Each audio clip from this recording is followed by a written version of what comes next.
Hello friends, आप सभी का एसके एजुकेशन यूट्यूब चैनल पर स्वागत है। आज के वीडियो में बात करेंगे बिहार बोर्ड कक्षा 10 के केमिस्ट्री विषय से। साइंस का केमिस्ट्री है और ये दूसरा चैप्टर है अम्ल, भस्म और लवण। ये वीडियो उन छात्र छात्राओं के लिए सबसे महत्वपूर्ण होने वाला है जो 2022 के एग्ज़ाम देने के लिए जा रहे हैं। तो आप सभी से रिक्वेस्ट है कि वीडियो को अच्छे तरीक़ा से देखिएगा और ये सब्जेक्टिव क्वेश्चन होगा। ये पार्ट 1 वीडियो है। वीडियो स्टार्ट करने से पहले आप सभी से एक रिक्वेस्ट है कि हमारे एसके एजुकेशन यूट्यूब चैनल को सब्सक्राइब करें और बेल आइकन को प्रेस कर दें और वीडियो को ज़्यादा से ज़्यादा भी शेयर करें। और हमारे चैनल के माध्यम से कक्षा 10 की सभी विषयों की तैयारी कराई जाती है। तो आप लोग हमारे चैनल पर आएँ और वीडियो को देखें। चलिए वीडियो स्टार्ट करें।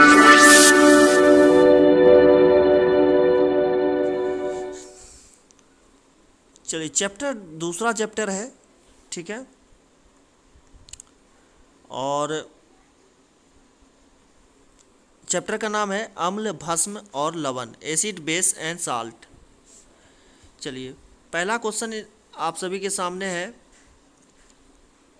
अम्ल किसे कहते हैं? तो अम्ल किसे कहते हैं? वे पदार्थ जो खट्टे होते हैं, इनका स्वाद जो होता है वो क्या होता है? खट्टा होता है। अम्ल का स्वाद खट्टा होता है तथा नीले लिटमस को लाल कर देते हैं। ये अगर नीले लिटमस को अगर अम्ल के साथ अभिक्रिया कराते हैं या अम्ल में डाल देते हैं तो अम्ल का जो लिटमस का रंग होता है वो लाल कर देता है, तो उसे हम क्या कहेंगे? अम्ल कहेंगे, ठीक है। इन पदार्थों को जब जल में घोला जाता है तो यह वियोजित होकर हाइड्रोजन आयन देता है ना। तो H+ आयन देता है। जैसे कि उदाहरण के लिए आपको बता दें, एसिटिक अम्ल हो गया, ठीक है, और सिट्रिक अम्ल हो गया, मौलिक अम्ल हो गया, और हाइड्रोक्लोरिक अम्ल हो गया, नाइट्रिक अम्ल हो गया, सल्फ्यूरिक अम्ल हो गया। ये सभी क्या है? अम्ल का ही उदाहरण है। चलिए आप लोग को समझ में आ गया होगा। आगे चलते हैं। अम्ल कितने प्रकार के होते हैं? दूसरा क्वेश्चन है, अम्ल कितने प्रकार के होते हैं? देखिए अम्ल के प्रकार को जाने तो अम्ल को 4 भागों में बांटा गया है, ठीक है। अम्ल को 4 भागों में बांटा गया है जो निम्नलिखित है। पहला है हाइड्रो अम्ल। ये हाइड्रो अम्ल को जानते हैं, ऐसे अम्ल जिनमें ऑक्सीजन नहीं होती है, ठीक है। ऐसे अम्ल जिनमें ऑक्सीजन नहीं होती है किंतु इसके अतिरिक्त हाइड्रोजन के साथ अन्य धात्विक तत्व होते हैं, हाइड्रो अम्ल कहलाते हैं, ठीक है। जिसमें क्या होता है कि ऑक्सीजन नहीं होता है, इसके अतिरिक्त क्या होता है? हाइड्रोजन के साथ क्या होता है? धात्विक तत्व होते हैं, तो उसे ही हम कहेंगे हाइड्रो अम्ल कहेंगे। जैसे इसका उदाहरण आपको बता दें, इसका हो गया जैसे हाइड्रोक्लोरिक अम्ल हो गया, फ्लोरिक अम्ल हो गया और हाइड्रोब्रोमिक अम्ल हो गया। ये सब के सामने क्या हाइड्रो लगा हुआ है, तो इसका मतलब ये क्या हो गया? हाइड्रो अम्ल हो गया, ठीक है। चलिए आगे चलते हैं, अगर नेक्स्ट टाइप पर जानते हैं, ऑक्सी अम्ल। ये ऑक्सी अम्ल क्या है कि ऐसे अम्ल जिनमें हाइड्रोजन और ऑक्सीजन के साथ साथ अन्य दूसरे तत्व भी उपस्थित होते हैं। इसमें हाइड्रोजन हो गया और ऑक्सीजन के साथ जो होता है अन्य दूसरे तत्व भी उपस्थित होते हैं, उसे ही हम कहेंगे ऑक्सी अम्ल कहते हैं, ठीक है। जैसे हो गया सल्फ्यूरिक अम्ल हो गया, फॉस्फोरस क्लोरस अम्ल हो गया, नाइट्रिक अम्ल हो गया। ये सब क्या है? आपको ऑक्सी अम्ल है। चलिए आगे चलते हैं। नेक्स्ट प्रकार है प्रबल अम्ल। ये तो काफ़ी इम्पोर्टेंट है, ये पूछा भी जाता है आपसे, ठीक है। ये कई बार पूछा जा चुका है प्रबल अम्ल और दुर्बल अम्ल के बारे में। चलिए प्रबल अम्ल को जान लेते हैं। इसको हम इंग्लिश में कहते हैं स्ट्रॉन्ग एसिड, ठीक है।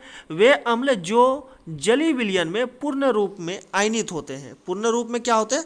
आयनित होते हैं, प्रबल अम्ल कहलाते हैं, ठीक है। ये स्ट्रॉन्ग अम्ल होता है, ठीक है, स्ट्रॉन्ग एसिड होता है। जैसे कि हाइड्रोक्लोरिक अम्ल हो गया, नाइट्रिक अम्ल हो गया, फॉर्मिक अम्ल हो गया, सल्फ्यूरिक अम्ल हो गया। इसी को हम क्या कहेंगे, प्रबल अम्ल कहेंगे। ठीक है, तो चौथा और इसका प्रकार है दुर्बल अम्ल यानी वीक एसिड्स। वे अम्ल, ठीक है, वे अम्ल जो जलीय विलयन में आंशिक रूप से आयनित होता है, यानी कम रूप से, यानी धीरे धीरे ये क्या होता है, आयनित होता है, तो उसे हम क्या कहते हैं, दुर्बल अम्ल कहते हैं। क्या कहते हैं, दुर्बल अम्ल। जैसे कि होता है एसिटिक अम्ल हो गया, फॉर्मिक अम्ल हो गया, कार्बोनिक अम्ल हो गया, ये सब जो अम्ल है ये दुर्बल अम्ल है। ठीक है, तो आप सभी को पता चल गया होगा कि अम्ल के कितने प्रकार हैं। चलिए आगे चलते हैं, अम्ल के कुछ गुणों को जान लेते हैं। चलिए, अम्ल के कुछ गुण हैं, जैसे कि इसके रासायनिक गुण की बात किया जाए तो धातु से क्रिया करता है। ठीक है, अम्ल अगर धातु से क्रिया करता है तो क्या होता है, देखिए, अम्ल क्रिया सक्रिय धातुओं की क्रिया करके, सक्रिय धातु से क्या कहते हैं, क्रिया करके जिंक, मैग्नीशियम, लोहा, मैग्नीज आदि इनसे क्रिया करके हाइड्रोजन गैस उत्पन्न करते हैं। मतलब ये होता है, अम्ल जो होता है वो धातु, यानी धातु कैसा होता है, अधिक सक्रिय धातु होना चाहिए, उसके साथ अभिक्रिया करके क्या बनाते हैं, हाइड्रोजन गैस बनाते हैं। ठीक है, उसके सक्रिय यानी धातुओं के साथ अभिक्रिया करके हाइड्रोजन गैस उत्पन्न करते हैं। तो उदाहरण के लिए यहाँ पर दिया गया है, तो आप सब देख सकते हैं, जैसे जिंक और तनु सल्फ्यूरिक अम्ल जो होते हैं H2SO4 के साथ अगर अभिक्रिया कराया जाता है तो ये जिंक सल्फ्यूरिक बन जाता है, और साथ ही साथ ये क्या होता है, हाइड्रोजन गैस मुक्त करता है। तो इसी प्रकार से अन्य भी है, मैग्नीशियम, ठीक है, हाइड्रोक्लोराइड के साथ मिल करके मैग्नीशियम क्लोराइड और हाइड्रोजन गैस मुक्त करता है, सभी के साथ हाइड्रोजन मुक्त करता है। ऐसे उदाहरण आपको 4 उदाहरण दिया गया है, कोई आप 1 उदाहरण 2 उदाहरण दे सकते हैं आप। लेकिन साइंस में आप सभी को एक रिक्वेस्ट है कि क्वेश्चन जो भी हो तो उसके साथ उसके उदाहरण को देना बहुत ज़रूरी होता है। चलिए दूसरा जान लेते हैं गुण, धातु कार्बोनेट। ठीक है, धातु कार्बोनेट और धातु बाइकार्बोनेट की क्रिया, अगर धातु कार्बोनेट और धातु बाइकार्बोनेट से अगर अम्ल की अभिक्रिया कराते हैं तो ये क्या देता है, कार्बन डाइऑक्साइड गैस उत्पन्न करते हैं। कौन सा गैस उत्पन्न करते हैं, कार्बन डाइऑक्साइड यानी CO2 उत्पन्न करते हैं। जैसे NaCO3, ठीक है, सोडियम क्लोराइड और इसके सल्फ्यूरिक अम्ल के साथ अभिक्रिया कराते हैं तो ये क्या बनता है, Na2SO4 और H2O यानी जल और कार्बन डाइऑक्साइड मुक्त करता है। तो इसी प्रकार से आगे भी आपको उदाहरण दिया गया है, आप लोग लिख सकते हैं। चलिए तीसरा हम टाइप पर गुण पढ़ते हैं, क्षारकों से क्रिया अम्ल, यानी क्षारकों से जो क्रिया करता है अम्ल का वो जान लेते हैं। अम्ल क्षारकों से क्रिया कर उदासीनीकरण को प्रकट करते हैं, वे लवण तैयार करते हैं। वे क्या तैयार करते हैं, लवण तैयार करते हैं। ठीक है, तो क्षारकों से अभिक्रिया करके अम्ल जो होता है वो क्या, लवण तैयार करता है। जैसे कि HCl हाइड्रोक्लोरिन और सोडियम हाइड्रोक्साइड दोनों के साथ अभिक्रिया कराते हैं तो क्या बनता है, NaCl और H2O प्राप्त होता है। ठीक है, NaCl होता ये होगा यहाँ पर, तो यहाँ पर 1 गलती से डला चला गया है, टाइपिंग में मिस हुआ, तो NaCl प्लस H2O ये क्या कहा जी, उदासीनीकरण को दर्शाता है। तो उदासीनीकरण अभिक्रिया क्या है, जिसमें क्या होता है, लवण तथा जल उत्पन्न होता है। चलिए आगे चलते हैं, धातु सल्फाइड और बाइसल्फाइड के साथ अभिक्रिया। धातु सल्फाइड हो या बाइसल्फाइड से अभिक्रिया करके अम्ल क्या बनाता है, ये सल्फर डाइऑक्साइड यानी सल्फर गैस उत्पन्न करता है। ठीक है, तो इसमें उदाहरण भी दिया गया, 2 उदाहरण है। ठीक है, CaSO3 और H2SO4 के साथ अभिक्रिया कराते हैं, CaSO4 H2O प्लस सल्फर प्राप्त होता है, सल्फर डाइऑक्साइड गैस बनाता है। चलिए आगे का चलते हैं, चलिए, कुछ भौतिक गुण है अम्लों का। तो अम्ल क्या है कि स्वाद में खट्टा होता है। दूसरा क्या है, यह नीले लिटमस पत्र को लाल कर देता है। यह नीले लिटमस पत्र को क्या कर देता है, लाल कर देता है। ठीक है। अम्ल का जो पीएच मान होता है वो 7 से क्या होता है, कम होता है। हमेशा पीएच स्केल में जो होता है 0 से 7 के बीच ही क्या रहेगा, अम्ल का मान रहता है। चलिए, अम्ल के गुणों को जान लिए हैं, आगे चलते हैं हम लोग। ठीक है। चौथा क्वेश्चन है, क्षारक किसे कहते हैं, इसके गुणों को बताइए। तो क्षारक को जानते हैं, क्षारक है क्या। ठीक है। क्षारक वह पदार्थ है जिनका स्वाद कड़वा होता है। जिनका स्वाद क्या होता है, कड़वा होता है, और ये लाल लिटमस पत्र को नीला बनाता है। ये लाल लिटमस पत्र जो होता है उसको क्या बनाता है, नीला बना देता है। इसका जलीय विलयन OH- यानी हाइड्रो ऑक्साइड जो होता है ये माइनस में आयन मुक्त करता है। ठीक है। तथा अम्ल से की अभिक्रिया कर लवण बनाता है। ये अम्ल से अभिक्रिया करके लवण भी बनाता है। इसका पीएच मान हमेशा 7 से क्या होगा, ऊपर होगा, 7 से ऊपर होगा। जैसे कि आपको NaOH सोडियम हाइड्रोक्साइड और CuO यानी कॉपर ऑक्साइड, ठीक है, और कैल्शियम हाइड्रोक्साइड। चलिए आगे चलते हैं।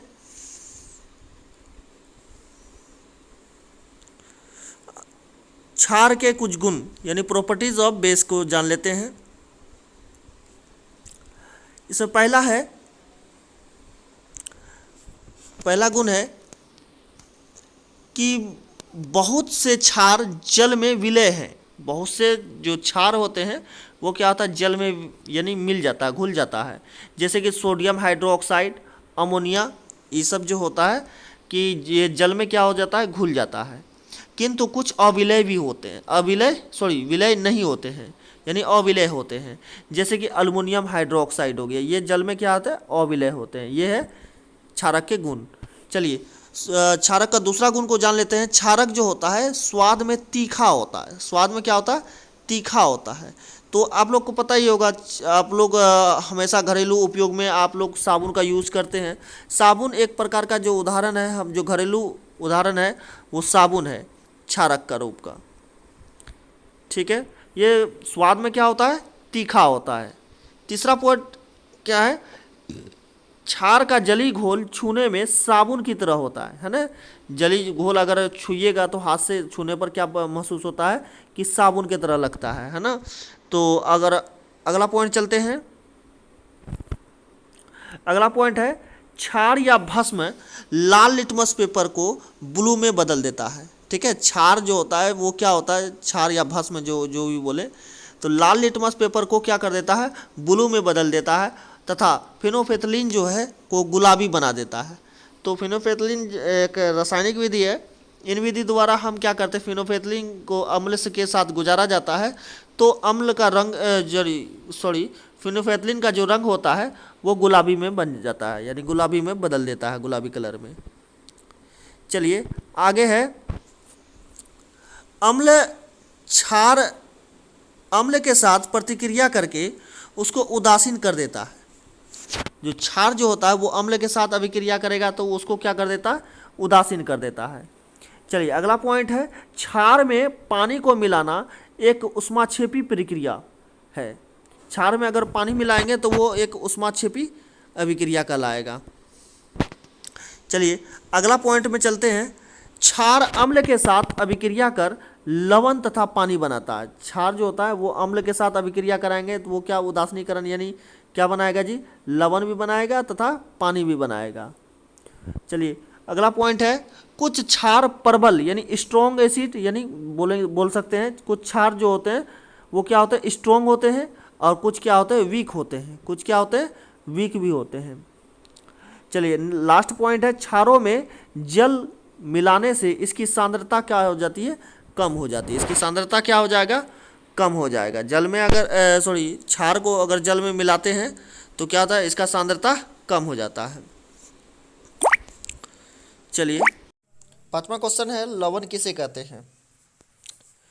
तो वे पदार्थ लवण कहलाते हैं जो लिटमस पत्रों के प्रति उदासीन होते हैं, धातु और अम्ल के बीच अभिक्रिया के फलस्वरूप लवण बनाते हैं। तो इसे ही हम क्या कहते हैं, लवण कहते हैं।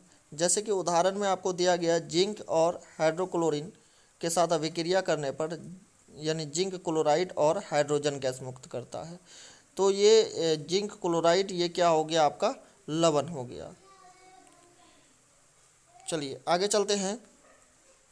छठा क्वेश्चन है, पीतल या तांबे के बर्तनों में दही एवं खट्टे पदार्थ क्यों नहीं रखने चाहिए। तो ये क्वेश्चन आपके एनसीईआरटी से लिया गया है, तो इस क्वेश्चन को जरूर देखिए।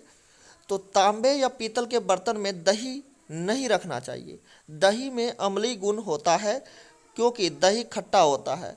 तांबे के साथ दही की अभिक्रिया यानी दही में लैक्टिक अम्ल होता है के फलस्वरूप धातु के लवण बनते हैं और दही का स्वाद बदल जाता है। तो इसलिए हम तांबे और पीतल के बर्तन में हम दही व खट्टे पदार्थ को नहीं रखते हैं। इसको ये क्वेश्चन बहुत ही इंपॉर्टेंट क्वेश्चन है, इसको ज़रूर देख लीजिएगा। ठीक है, जैसे दही और कॉपर से अभिक्रिया करने पर कॉपर लवण और हाइड्रोजन बनता है। तो इन्हीं कारणों से हम पीतल और तांबे के बर्तनों में खट्टे पदार्थ नहीं रखते हैं। चलिए आगे चलते हैं। 7वां क्वेश्चन है, केक या पाव रोटी बनाने में बेकिंग पाउडर का उपयोग क्यों किया जाता है। जो हम ब्रेड वगैरह जो खाते हैं तो उसमें हम बेकिंग पाउडर डाल के बनाते हैं, तो क्यों उपयोग करते हैं बेकिंग पाउडर का। तो देखिए, बेकिंग पाउडर यानी बेकिंग सोडा और टार्टरिक अम्ल का मिश्रण होता है। किसका होता है, बेकिंग सोडा और टार्टरिक अम्ल का मिश्रण होता है। जब इसे जल में मिलाया जाता है तो कार्बन डाइऑक्साइड मुक्त होता है। जैसे कि आपको अभिक्रिया में बताया गया है, NaHCO3 प्लस H एरो यानी से अभिक्रिया करने पर कार्बन डाइऑक्साइड गैस तथा अम्ल का सोडियम लवण प्राप्त होता है। इस अभिक्रिया से उत्पन्न कार्बन डाइऑक्साइड के कारण पावरोटी या केक फूल जाता है। तो इसी कार्बन डाइऑक्साइड के कारण क्या होता है, पावरोटी फूल जाता है तथा इससे यह मुलायम और स्पंजी हो जाता है। इसलिए हम क्या करते हैं, केक और पावरोटी बनाने में बेकिंग सोडा यानी बेकिंग पाउडर का उपयोग करते हैं। चलिए आप लोग समझ गए होंगे। चलिए अगला क्वेश्चन चलते हैं, पीएच क्या है। तो पीएच के बारे में जानते हैं। कोई भी पदार्थ या विलयन अम्लीय, क्षारीय, उदासीन हो सकता है। सही बात है, कोई पदार्थ विलयन जो होता है वो अम्लीय, क्षारीय और उदासीन हो सकता है। किसी भी विलयन में अम्लता और क्षारीयता का पता लगाने के लिए पीएच स्केल का उपयोग किया जाता है। यानी पीएच स्केल का जो प्रयोग करते हैं हम कहाँ पर करते हैं, किसी भी पदार्थ के विलयन में अम्लता और क्षारीयता को मापने के लिए करते हैं। किसी भी विलयन का पीएच अगर क्या होता है जी, 0 से 14 के बीच एक संख्या होता है जो उस विलयन के अम्लता और क्षारीयता के बारे में दर्शाता है। जैसे कि आपको यहाँ पर दिया गया है पीएच स्केल 0 से लेकर के क्या है, 14 है। 0 से लेकर के कहाँ तक है, 14 तक अंकित किया हुआ है। 0 से लेकर 7 तक में क्या होता है, 0 से 7 के बीच जो होता है अम्लीयता को दर्शाता है। ठीक है, एसिडिक को दर्शाता है। और 7 से 14 के बीच को किसको दर्शाता है, क्षारीयता को दर्शाता है, अल्काइल को दर्शाता है। और ठीक 7 जो होता है वो क्या होता है, आपको उदासीन को दर्शाता है। ठीक है, न्यूट्रल होता है 7 का। जैसे जल का पीएच मान क्या होता है, 7 होता है। चलिए आगे चलते हैं। विभिन्न पदार्थों के पीएच मान, किस पदार्थ में किसका पीएच मान कितना होता है, ये काफ़ी इंपॉर्टेंट है, ऑब्जेक्टिव में पूछा भी जाता है। ठीक है, इसमें क्या है, जल का पीएच मान अगर पूछेगा तो 7 होता है या उदासीन होता है। दूध का पीएच मान 6.4 होता है और सिरका का पीएच मान 3 होता है। मानव रक्त का पीएच मान 7.4 होता है। मानव रक्त का पीएच मान कितना होता है, 7.4 होता है। नींबू का पीएच मान कितना होता है, 2.4 होता है। और NaCl यानी सोडियम क्लोराइड का पीएच मान जो होता है 7 होता है। शराब यानी वाइन का जो पीएच मान होता है वो 2.8 होता है। मानव मूत्र का पीएच मान जो होता है वो 4.8 से लेकर के 8.4 तक होता है। समुद्री जल का पीएच मान 8.5 होता है। समुद्री जल जो होता है वो उसका पीएच मान जो होता है वो 8.5 होता है। चलिए इसी प्रकार है, हाइड्रोक्लोरीन का है पीएच मान 0 होता है। ठीक है, HCl का। और H2SO4 यानी सल्फ्यूरिक अम्ल का पीएच मान जो होता है 1.0 होता है। और सेव सोडा का पीएच मान होता है 3.0 होता है, यानी 3 होता है। अचार का पीएच मान 3.5 से लेकर के 3.9 होता है, ठीक है। तो उसी प्रकार टमाटर का पीएच मान कितना होता है, 4.5 होता है। केले का पीएच मान 4.5 से 5.2 होता है, अम्लता को दर्शाता है केला। एसिड वर्षा जो होता है उसका पीएच मान होता है 5 होता है। रोटी का पीएच मान जो होता है वो 5.3 से 5.8 होता है। लाल मांस यानी मांस का पीएच मान 5.4 से 6.2 तक होता है। और पनीर का पीएच मान 5.9 होता है। तो जितने भी पदार्थ हैं उन सभी पदार्थों को आपको बता दिया गया है, आप अपने कॉपी पर लिख लीजिए, काफ़ी इंपॉर्टेंट है ऑब्जेक्टिव के लिहाज से। जल, दूध, सिरके, मानव रक्त, नींबू, NaCl, शराब, मानव मूत्र, समुद्री जल, HCl और सल्फ्यूरिक अम्ल, सेब, सोडा, अचार का, टमाटर का, केले का, एसिड वर्षा का, रोटी का, लाल मांस का और पनीर का। चलिए आगे चलते हैं। इसी से रिलेटेड एक क्वेश्चन है, आपके NCERT बुक में है, दैनिक जीवन के महत्व पीएच मान का दैनिक जीवन में क्या उपयोग होता है, महत्व होता है। तो यहाँ पर क्वेश्चन टाइप जो होता है वो गलत हो गया है। दैनिक जीवन में पीएच का महत्व, ठीक है, पीएच के महत्व को लिखिए। चलिए आगे चलते हैं। पीएच मान का यानी पीएच का क्या महत्व है हमारे दैनिक जीवन में, तो उस चीज़ को जान लेते हैं। दैनिक जीवन में पीएच का महत्व निम्न अनुसार है। क्या है? पहला पॉइंट है कि हमारे शरीर में, ठीक है, हमारे शरीर में जैव रासायनिक क्रियाओं की पीएच परास 7.0 से 7.8 के बीच होती है। हमारे शरीर में जैविक रासायनिक क्रिया जो होता है इसका जो पीएच होता है वो 7 से लेकर 7.8 के बीच होती है। इसमें परिवर्तन हमारे शरीर के घातक प्रभाव डालता है। इसमें जो परिवर्तन और भी ज़्यादा कोई अलग परिवर्तन हो जाएगा पीएच का, तो ये हमारे शरीर के लिए घातक प्रभाव डालेगा। तो दूसरा है पेट की अम्लता यानी एसिडिटी व गैस की समस्या को दूर करने के लिए क्षारीय प्रकृति वाले मिल्क ऑफ मैग्नीशिया का प्रयोग किया जाता है। ठीक है, हमारे पेट में जब एसिडिक हो जाता है, ठीक है, तो उसको दूर करने के लिए हम क्या करते हैं, क्षारीय पदार्थों का इस्तेमाल करते हैं, जिससे हमारा पीएच का संतुलन बन जाता है और जिससे होने वाला जो पेट में दर्द वगैरह होता है वो दूर हो जाता है। उदाहरण के लिए आपको बता दें कि जैसे कि कोई भोज वगैरह सब में जाते हैं, कुछ ज़रूरत से ज़्यादा खा लेते हैं, पेट में दर्द हो जाता है। तो ये पेट में दर्द होता है, क्यों होता है? यह अम्लीय को यानी अम्लीय का मान को बढ़ा देता है।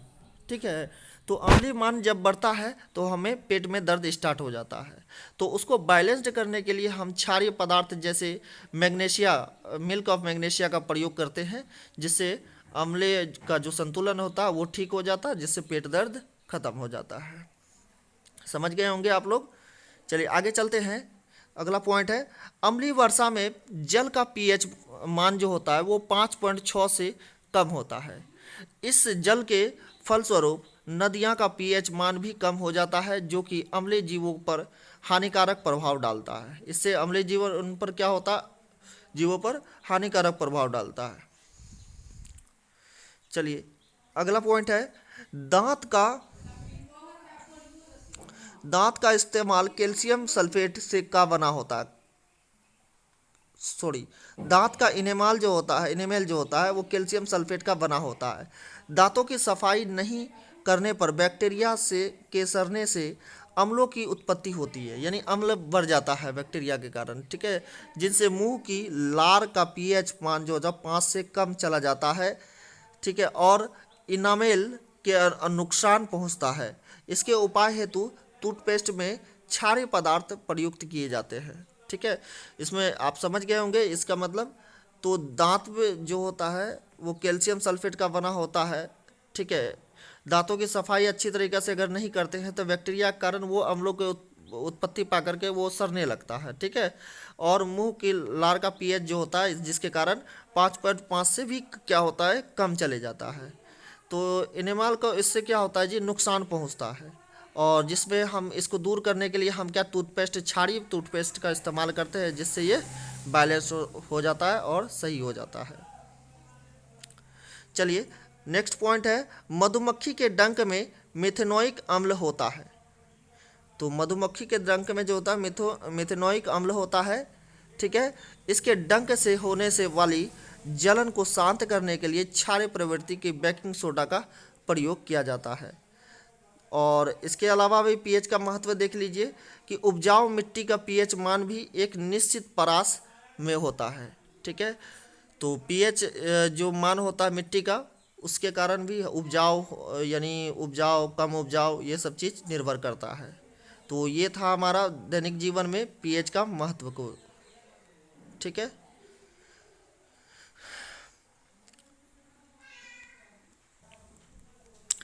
चलिए 10वां क्वेश्चन की ओर चलते हैं। 10वां क्वेश्चन काफ़ी इंपॉर्टेंट क्वेश्चन है।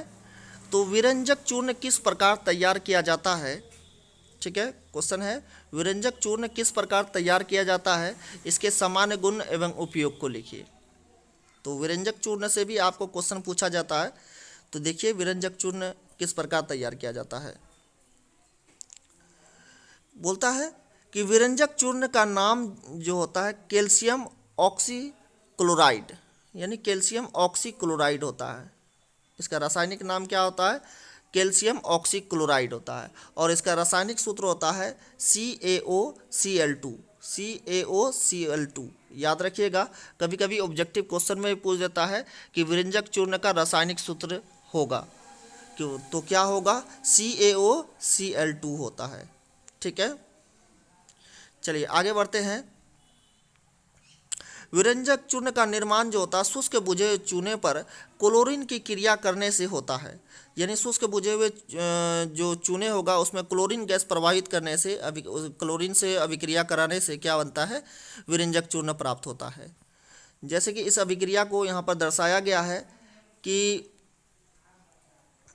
कैल्शियम हाइड्रोक्साइड, ठीक है, और सल्फर कैल्शियम हाइड्रोक्साइड जो सॉलिड रूप में है, और Cla, ये इसकी अभिक्रिया कराने पर क्या होता है, क्या प्राप्त होता है, CaOCl2 प्राप्त होता है।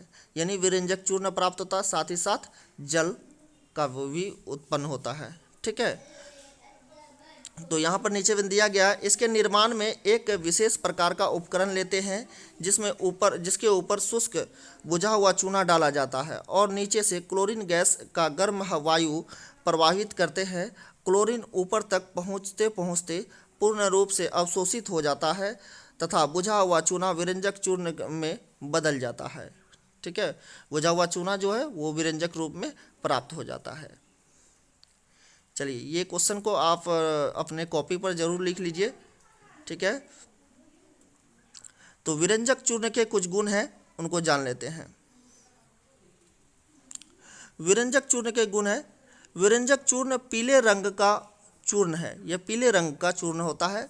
यह जल में घुलनशील है। यह जल में क्या हो जाता है, घुल जाता है, परंतु पूर्ण रूप से विलय नहीं है। यानी पूरा रूप से ये यानी घुलेगा नहीं, ठीक है। यह वायु की कार्बन डाइऑक्साइड के साथ क्रिया करके क्लोरीन का निष्कासन कर देता है, ठीक है। क्लोरीन का निष्कासन करता है, किसके साथ अभिक्रिया करके, कार्बन डाइऑक्साइड के साथ क्लोरीन का निष्कासन होता है। तो क्लोरीन का निष्कासन के लिए एक अभिक्रिया यहाँ पर आपको उदाहरण में दिया गया है कि कैल्शियम ऑक्साइड यानी कैल्शियम क्लोराइड और यानी कार्बन डाइऑक्साइड से अभिक्रिया करके क्या बनाता है, आपको CaCO3 और Cl2 प्राप्त होता है। यह अम्लों से अभिक्रिया करता है। तो यह अम्लों से अभिक्रिया करता है तो क्या होता है जी, इसकी अभिक्रिया देखिए, इसमें भी उदाहरण दिया गया है आपको, ठीक है। CaCl2 H2SO4 से अभिक्रिया करके यानी सल्फ्यूरिक एसिड से अभिक्रिया करके CaCO4 और H2O प्लस Cl2 प्राप्त करता है। तो इसका उदाहरण बहुत महत्वपूर्ण है, आप लोग लिख लीजिए। और इसके उपयोग को जान लेते हैं। तो विरंजक चूर्ण का उपयोग कहाँ होता है? देखिए, पेयजल को रोगाणु विहीन बनाने के लिए, अगर कोई पीने योग्य पानी है अगर वो गंदा है तो उसमें से जीवाणु को क्या, रोगाणु को वो मार गिराता है। ठीक है। तो दूसरा पॉइंट है वस्त्र उद्योग, कागज उद्योग एवं विरंजन हेतु कई रासायनिक उद्योगों में उपचारक के रूप में प्रयोग होता है। ठीक है। तीसरा है प्रयोगशाला में यह ऑक्सीकारक के रूप में कार्य करता है। प्रयोगशाला में क्या करता है? यह ऑक्सीकारक के रूप में प्रयोग होता है। तो ये था विरंजक चूर्ण कैसे प्राप्त किया जाता है, तैयार किया जाता है, उसके गुण और उपयोग के बारे में बताया गया है। ठीक है। तो आशा करते हैं ये वीडियो आप सभी को अच्छा होगा। वीडियो का नेक्स्ट पार्ट बहुत जल्द आप लोगों के सामने आने वाला है, और वीडियो का नेक्स्ट पार्ट देखने के लिए हमारे वीडियो को लाइक करें, हमारे चैनल को सब्सक्राइब कीजिए और बेल आइकन को प्रेस कीजिए ताकि लेटेस्ट आने वाले नोटिफिकेशन आप तक पहुँचे।